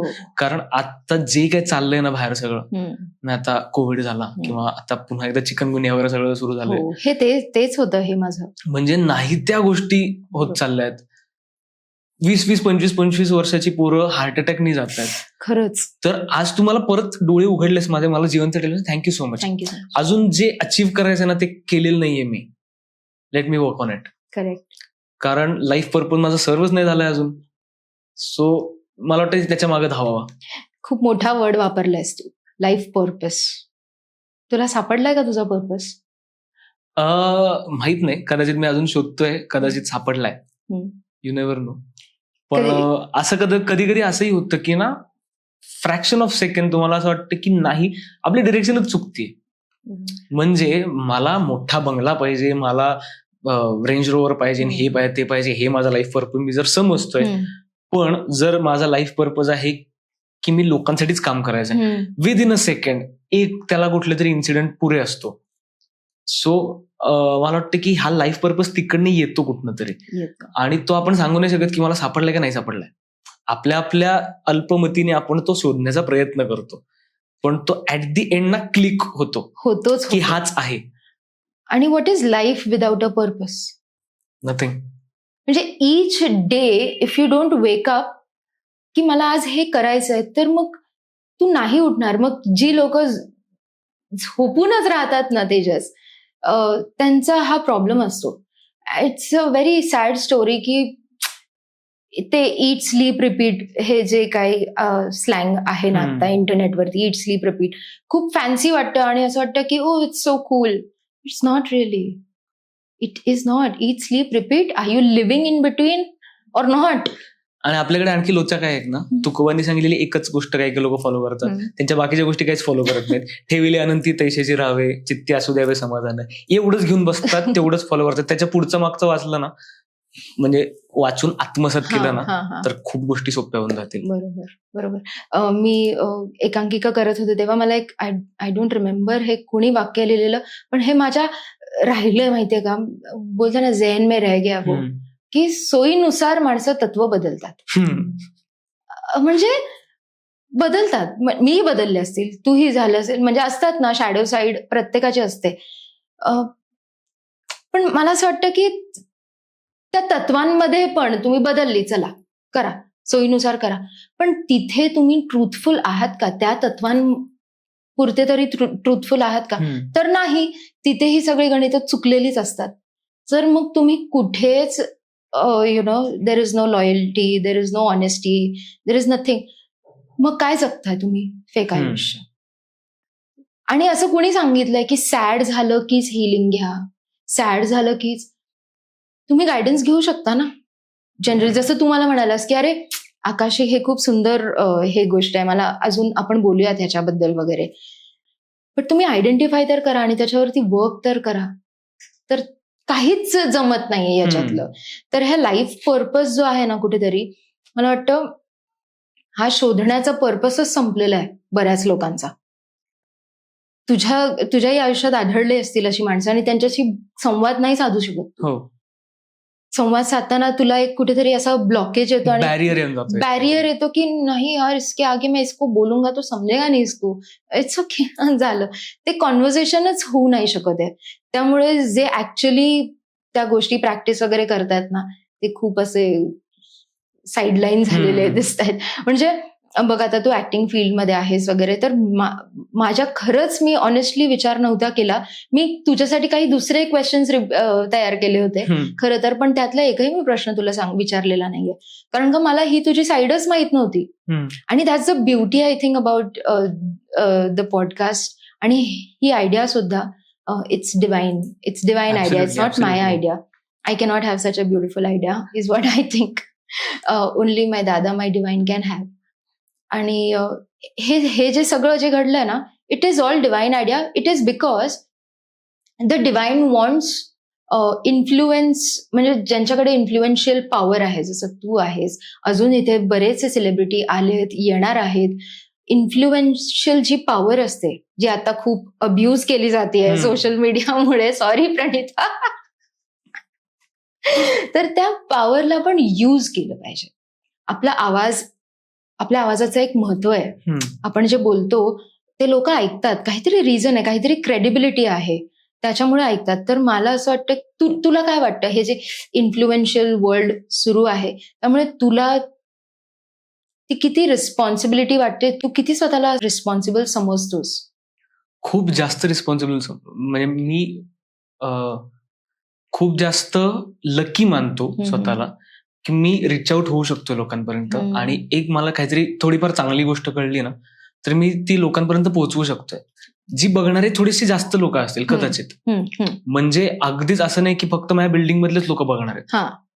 एक जे लोक माझं काम फॉलो करतात, की जे आवडीने बघतात मी काय करतोय नवीन वगैरे, ऍटलिस्ट त्या लोकांपर्यंत ही गोष्ट पोहोचली ना तरी इनफ आहे माझ्यासाठी. कारण मी काहीतरी वाचलंय ना, हे मला शेअर करायचंय. आता त्यातल्या 4 लोकांनी जरी हे इम्प्लिमेंट केलं ना तरी बस झालं. माझ्या वाचण्याचा काहीतरी उपयोग झाला मला आणि इतरांना सुद्धा. आणि मगाशी जे सांगितलंस तू की इन्फ्लुएन्सर पॉवर काय सांगितलंस तू कमी झाली ओव्हरऑल सगळ्यांचं म्हणजे कनेक्ट कमी झालाय म्हणजे इन्फ्लुएन्स करण्याचा मुद्दाच बाजूला राहिलेला आहे. स्वतःला इन्फ्लुएन्सर म्हणून घेताना इन्फ्लुएन्स नाही करत आहेत ते, हे समजत नाहीये लोकांना. You understand what I mean? कळलं.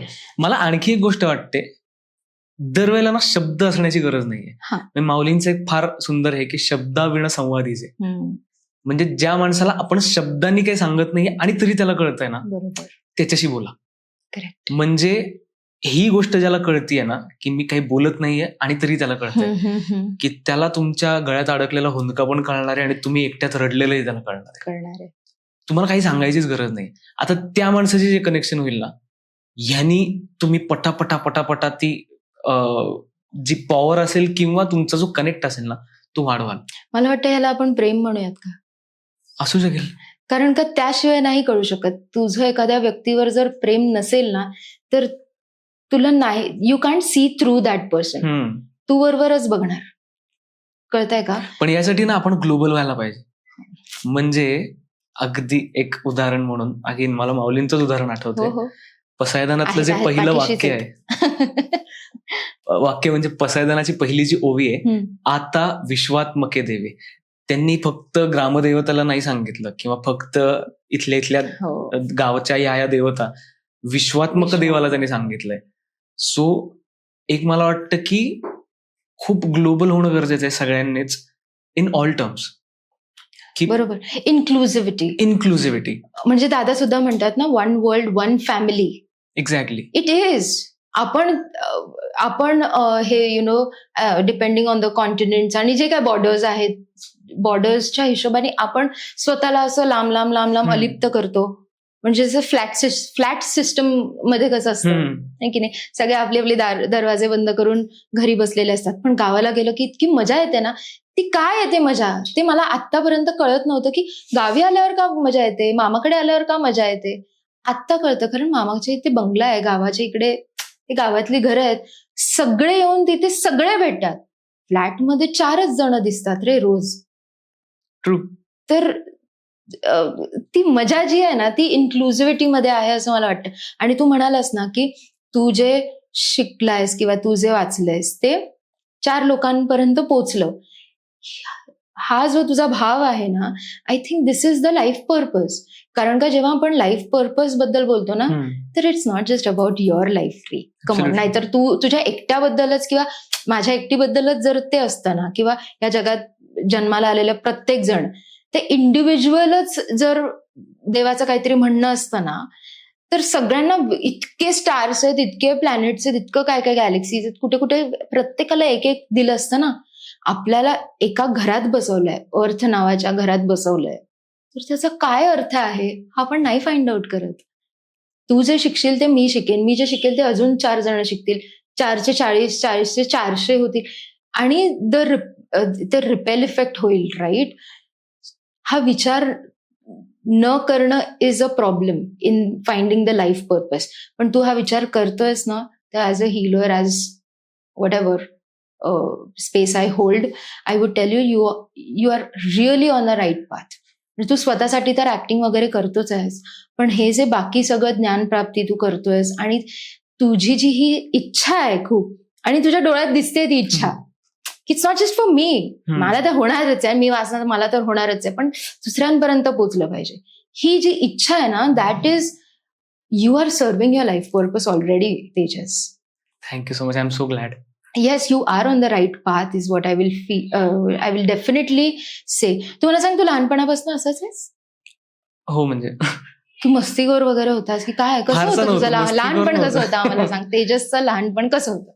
माझं लहानपण ऍक्च्युली आमचं खूप घर शिफ्टिंग झालंय, त्यामुळे ना वेगवेगळ्या एरियाज मध्ये मी खूप लहानाचा मोठा झालोय. पुण्यामध्येच सगळं, पण सहकार नगर होता आधी, मग शुक्रवार पेठ प्रॉपर एकदम हार्डकोर पुणे, मग असं करत करत मग नंतर वारजे, मग सिंहगड रोड, असं करत करत ना साधारण म्हणजे मला आता लोक म्हणतात की तू येणार आहे एखादा पास काढून घेत, म्हणजे एवढा बाहेर बाहेर फिरलायस पुण्याचा.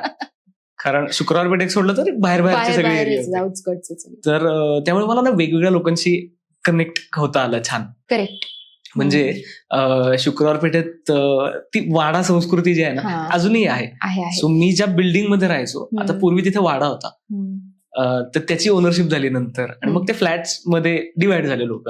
पण तरी सुद्धा ना तिकडे तो मगाशी आपण जे म्हटलो की ह्युमन कनेक्ट जो असतो ना तो तिथे होता फार. त्यामुळे ना मला असं कधीच नाही वाटायचं की मी घरी आलो की कंटाळा आलाय. कोणी ना कोणी असायचंच. वाड्यातली पोरं असायची, खालती खेळत काहीतरी घडत असतं. गावात इतकी ऍक्टिव्ह असते, म्हणजे त्या घड्याळावर 20,000 स्टेप्स वगैरे होऊन जातात आणि तरी थकत नाही. आणि घरी बसून 1,000, 1,500 असं काहीतरी झालेलं असतं 65. आणि इतकं दमायला होतं. यू अंडरस्टँड द एनर्जी जी असते ना ती खूप इन्फ्लुएन्शियल असते एनर्जी. आणखीन याचं एक म्हणजे हे मला पुन्हा का कनेक्ट होतं ना सगळं, ब्लिंकिटवरनं, इन्स्टामार्टवरनं, याच्यावरनं भाजी मागवणं. मी आता आईला पण सांगितलं की ह्याच्यावरनं नको मागव. मी जातो मंडईत, मी घेऊन येतो भाजी. कारण त्या भाजीवाल्या काकांकडनं ते बार्गेन करून पण असतं. तर ते घेण्यात जी मजा आहे ना ती ते इन्स्टामार्टवरच्या ह्याच्यात नाहीये. बरोबर. तर मला खूप जेन्युअनली मला भाजी घ्यायला फार आवडते. मंडईत राहायला असल्यामुळे भाजीच्या वासातच मी मोठा झालोय.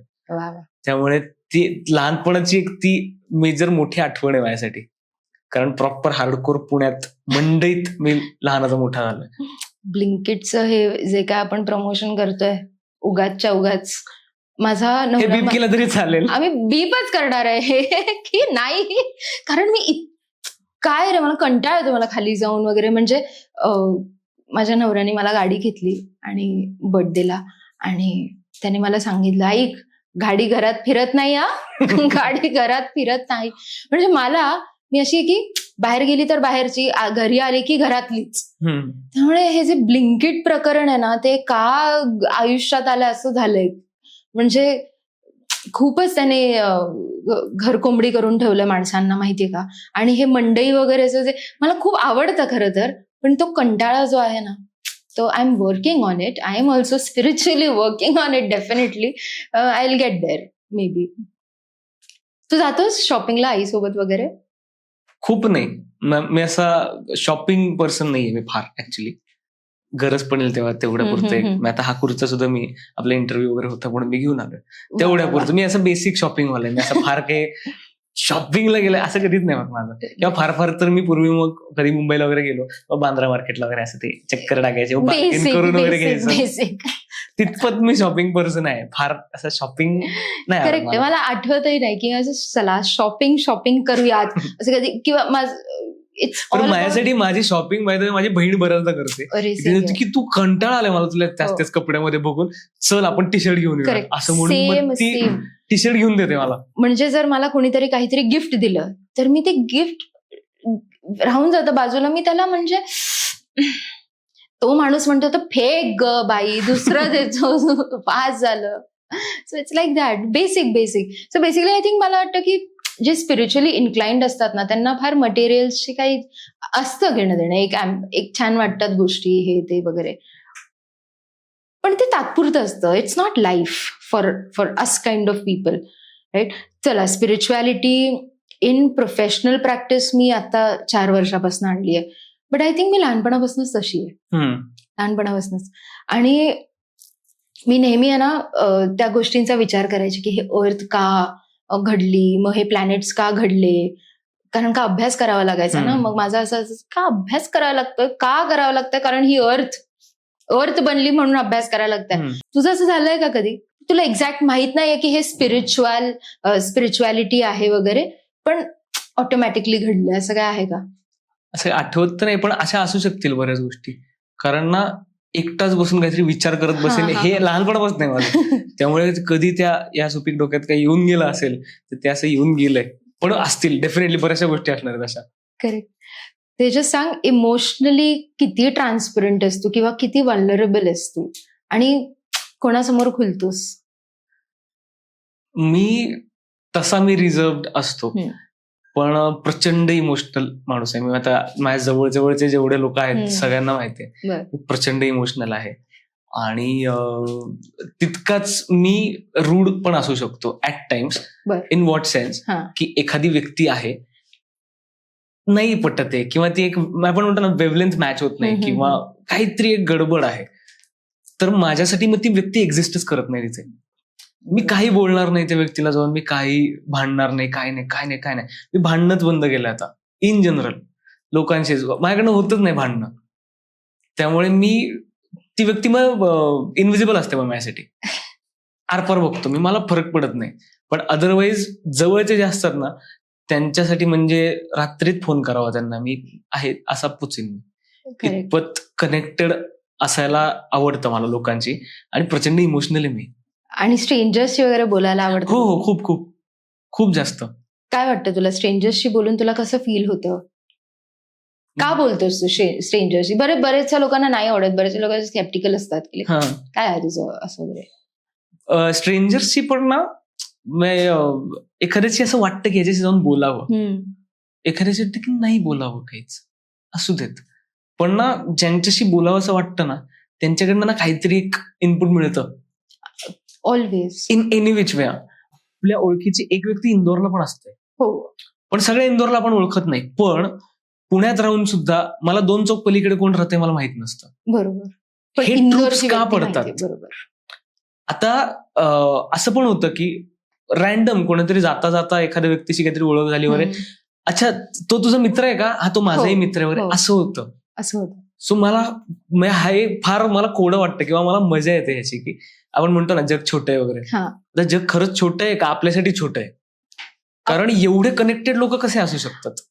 रॅन्डम कनेक्शन आल्यावर पण तेच म्हणालस की जसं आपण माऊली माऊली माऊली, जसं आपले जे हेअरस्टायलिस्ट आणि मेकअप स्टायलिस्ट आहेत ते पण सगळे आळंदीवरून आलेत आणि आपण माऊलींबद्दल बोलतोय, आल्यापासून माऊलींबद्दलच बोलतोय आपण. सगळं सगळं कसं कनेक्ट झालं. तर हे असतं एक soul, it's a soul story basically, की पॉइंट ऑफ क्रिएशन पासून आत्तापर्यंत जे सोल्सला एक्सपिरियन्स आलेला आहे, परत जे सोल स्प्लिट झालेले आहेत, they come in two groups, and it's a whole story actually, it's a whole diagram. You have to sit and understand that. आपण बोलूयात ह्याच्याबद्दल इन डिटेल लेटर, पण it's a very interesting thing. And माझा बोलण्याचा मुद्दा हा आहे की this is not a coincidence. हे आपण जे लाईक ट्राईब असते ना ती सगळी येते. आता येईल, 10 वर्षांनी येईल, पण येणारच येणार. Because it is meant to happen. That energy exchange is meant to happen. Understood? True. आणि मगाशी मला आता आठवते, मगाशी तू म्हणत होतास तू प्राणिक हिलर आहेस, राईट? त्यातलं तुला एक असा काही एक्सपिरियन्स सांगावा असं वाटतोय का? प्राणिक हिलर, मी हिलर आहे असं नाही म्हणणार. मी प्राणिक हिलिंग शिकलोय आणि मी फक्त माझ्यासाठी प्रॅक्टिस करत नाही. हिलर आहे, प्रॅक्टिस नाही करत, तर फक्त माझ्यासाठी प्रॅक्टिस करतो मी. बिकॉज अर्थात म्हणजे लोकांसाठी करायला पाहिजे, पण त्याच्या खूप गोष्टी असतात की तुम्ही लोकांना करेक्ट वेने, तुम्ही तेवढे केपेबल पाहिजे बेसिकली की तुम्ही लोकांना हील कराल. आता तेवढी कपॅसिटी आपली वाढली पाहिजे. तर तेवढी कदाचित कपॅसिटी अजून माझी नसेल बिंग इंडिव्हिज्युअल, की मी इतरांना माझी एनर्जी पास ऑन करेन. त्यामुळे I am like it's okay, मी माझ्यासाठी फक्त आत्ता प्रॅक्टिस करतो. Let me heal myself, let me extend my aura, मग बाकीच्यांसाठी करेन. प्रोफेशनली करायला आवडेल ना तुला? माहित नाही, मला लोकांसाठी करायला आवडेल, पण प्रोफेशनली करेन की नाही माहित नाही.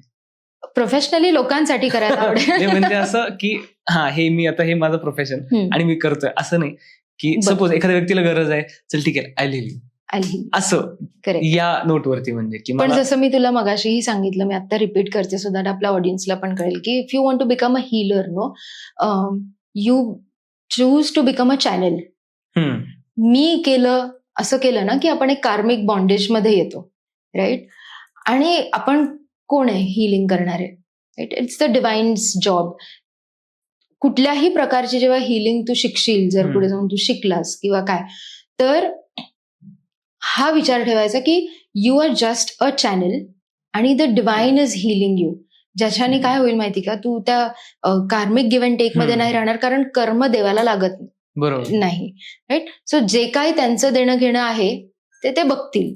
यू आर जस्ट बिईंग एक सोर्स जो त्या माणसाला हेल्प करू शकेल. या इंटेन्शननी जर तू केलंस ना, कारण का बरेच लोक असं म्हणतात की की तुम्ही ह्यांना हिलिंग केल्यावर ते सगळं तुमच्यावर येतं किंवा असं काहीतरी म्हणतात. होत्या अशा बिलीफ सिस्टम्स पण, but there is another way. नाव आय हॅव हील्ड ओव्हर अनगिनत सोल्स, राईट? अनगिनत म्हणजे असं बघायला गेलं तर मागचा आकडा 3,000 वगैरे काहीतरी होता. आता भरपूर झाला असेल, पण मला काय झालंय? उलट प्रगती चालली आहे. का? बिकॉज ब्लेसिंग्स मिळतात ना. कोणाच्या ब्लेसिंग्स मिळतात? जो soul, it's not about that human, तो सोल जी ब्लेसिंग आपल्याला देतोय, डिवाइन कडून जी ब्लेसिंग आपल्याला मिळते. बरं, I am not doing for the blessing, कळलं का? सेल्फलेसली करतोय, पण you do it as a channel and nothing will happen to you. एक बेसिक प्रोटोकॉल असतो ना, जो आपला प्रोटेक्शनचा प्रोटोकॉल आहे, जो आपला ग्राउंडिंगचा प्रोटोकॉल आहे, तो कॉर्ड कटिंगचा प्रोटोकॉल आहे. हे 3 प्रोटोकॉल फॉलो केले ना, नथिंग विल हार्म यू, कळलं का? आणि टाइम टू टाइम स्वतःची हिलिंग करणं, कारण का स्वतःची तू जर हिलिंग नाही केलीस तर मग दुसऱ्यांपर्यंत तू कसा पोहोचणार? You can't fill from an empty cup, right? बरं, मला सांग, नजरवर तुझं काय म्हणणं आहे? लागू शकते नजर. लागू शकते का? वाटतं लागू शकते म्हणजे नजर लागणं बेसिकली काय असतं की कोणीतरी एक तुमच्यावरती निगेटिव्ह एनर्जी हवी करतं किंवा निगेटिव्ह एनर्जीने तुम्ही हॅम्पर होतो. जे तुमच्या बॉडीच्या बाहेर जी तुमची एनर्जी बॉडी असते ती क्रॅक होते, त्यातनं वाटेल त्या एनर्जीत आत बाहेर करतात. It's that simple. नाही, आता यू नो इट बेटर. पण हे बऱ्याचदा होतं, बऱ्याच लोकांच्या बाबतीत होतं, त्यांना कळतही नाही की आपल्याला नजर लागली. पण मी असं म्हणतात सुद्धा की आहे ना, नजर नको लागायला वगैरे. आता हे का म्हणतात? तर लागू शकते नजर, पण यासाठी प्रिकॉशन म्हणून हे मी बऱ्याचदा करतो. तू काय करतो? की मी कुठंही बाहेर जाऊन आलो ना, की जिथे मला वाटलं की नाही, मला काय बरोबर नाही वाटलं इथे, किंवा खूप गर्दीत मी सेन्स होतात गोष्टी थोड्या. म्हणजे तुझ्यात त्या सायकिक अबिलिटीज आहेत ज्या प्रत्येकात असतात, फक्त रिअलाइज करण्याला तो महत्व आहे. सो तसं काही झालं, मी घरी आल्यानंतर छान मिठाच्या पाण्याने हातपाय धुवायचे, आंघोळ करायची. Very good. सो हे करतो मी, कारण जे आम्हाला शिकवलं होतं या प्राणी किलिंगच्या कोर्स दरम्यान सगळं, की मीठ जे असतं ते एनर्जी डिसइंटिग्रेट करतं. आता याचं एक्सपेरिमेंट म्हणून जर एक्सपेरिमेंट करणार असेल कोणी तर, की रंग साधा आपण जर ह्याच्यावर ठेवला, वॉटर कलर असा पेपरवर मारला आणि मीठ टाकलं त्याच्यावर, तो रंग फुटतो. सो किंवा दुधात जरी मीठ टाकलं तरी दूध फाटतं. बरोबर. सो कुठली पण एनर्जी मीठ डिसइंटिग्रेट करतो. म्हणून मिठाने आपण करतो सगळं हिलिंग जे असेल, किंवा ते बेसिक कॉज आहे त्याचा. याच्यामध्ये काही अंधश्रद्धा किंवा असं काही नाही, हे सायन्स आहे. बरोबर. मीठ, लेमन, तर लेमन म्हणल्यावर लगेच नो, बेसिकली लेमनची, जसं तू म्हणलास की मिठाची प्रॉपर्टी आहे टू डिसइंटिग्रेट, सायंटिफिक प्रॉपर्टी आहे. लिंबाची पण तीच आहे. So the same thing happens with the lemon also. त्याच्यामुळे आपण जेव्हा आता घराला प्रत्येक जण बांधतोच की लिंबू मिरची, लिंबू का बांधतात? To disintegrate. मिरची का असते त्याच्यासोबत?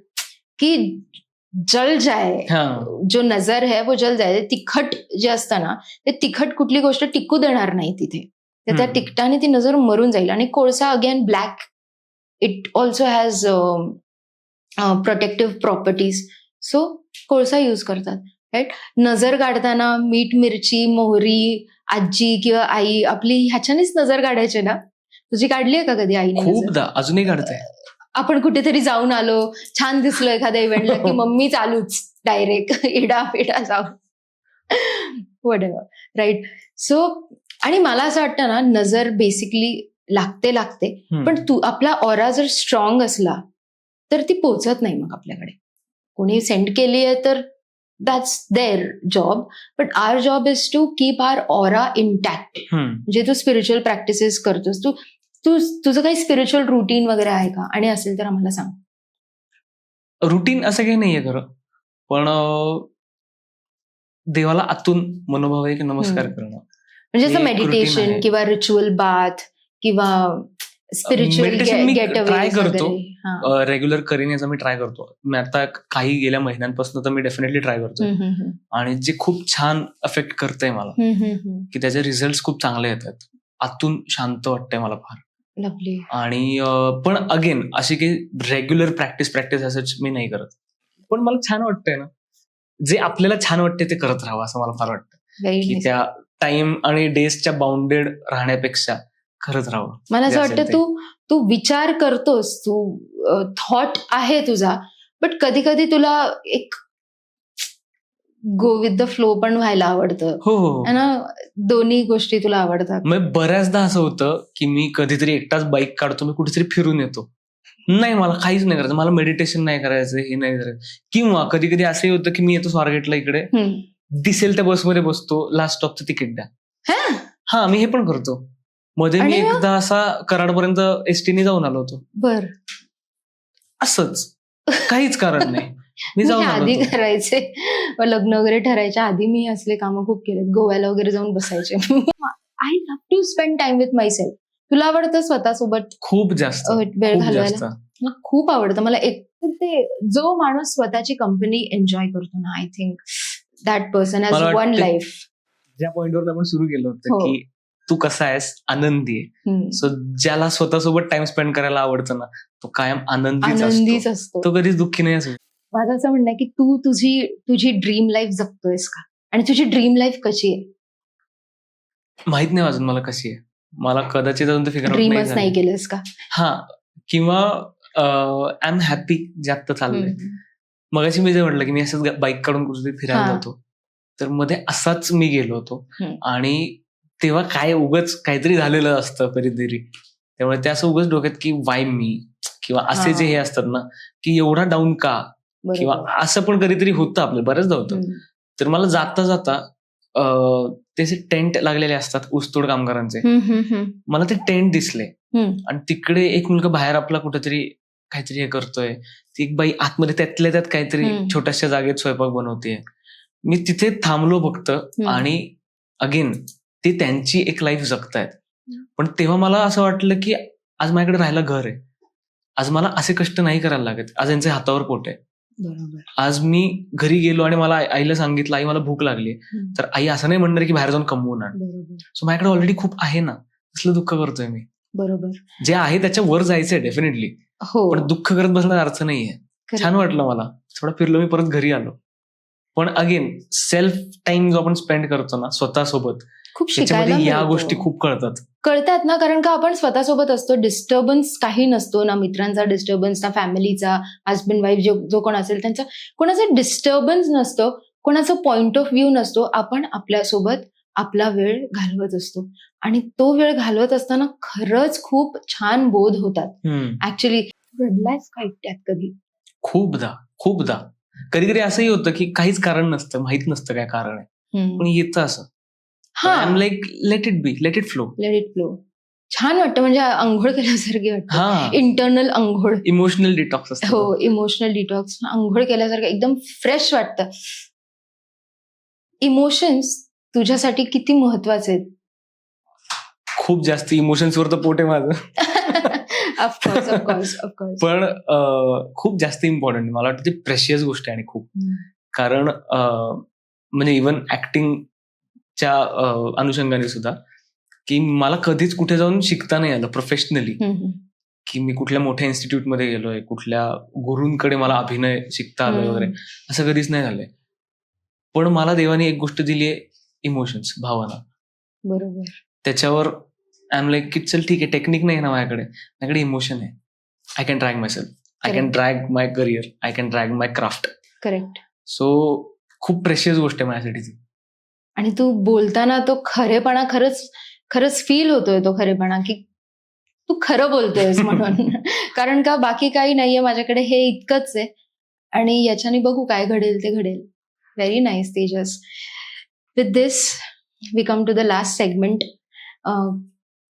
अगेन इमोशन्स वरती बोलत होतो, तर प्रेक्षकांपुढे मला तुझी ही साईड बघायला, प्रेक्षकांसोबत मलाही तुझी अशी एक साईड बघायला आवडेल जी कोणीच कधीच बघितलेली नव्हती. तर तुझी सगळ्यात जवळची व्यक्ती कोण आहे ते सांग मला आधी.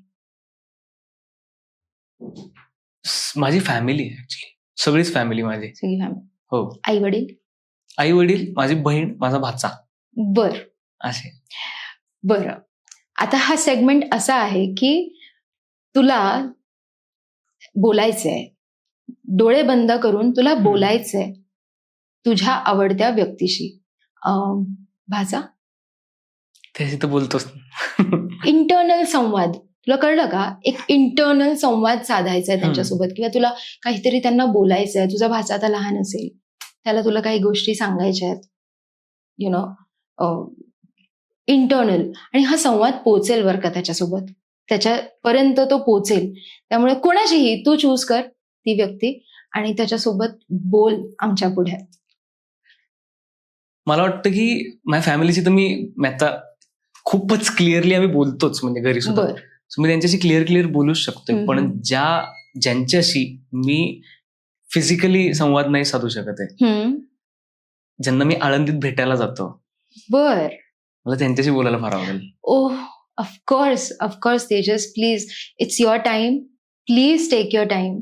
आणि ते दृश्य बघायला खूप छान वाटेल आम्हाला. You can close your eyes, be with yourself आणि बोल, आम्हाला ऐकायचं.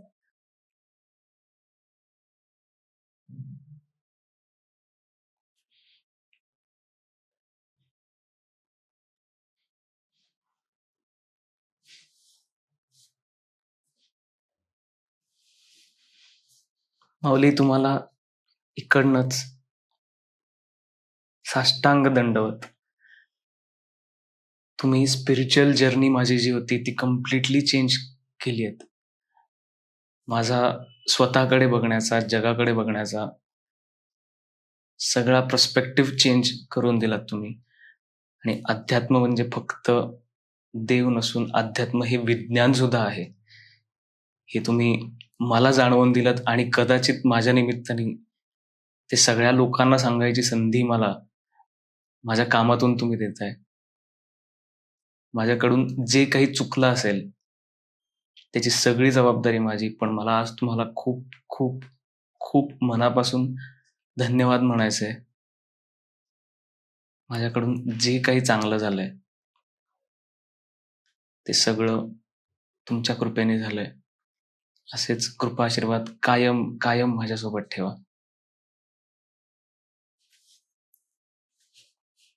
लवली तेजस, खूप छान वाटलं. खूप मनापासून माऊलींशी बोललास.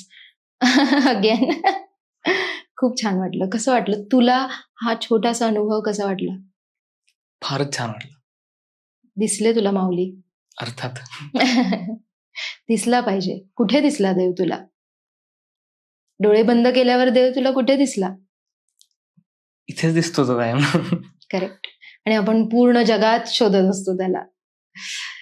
एक फार मस्त एक गोष्ट होती की आपण, म्हणजे हवा सगळीकडेच आहे, पण तरी आपल्या चाकात हवा भरायची असेल तर आपण हवावाल्याकडेच का जातो? करेक्ट. तसंच देव सगळीकडे आहे ना जगात. आपण देवाला भेटायला मंदिरातच का जातो? बरोबर.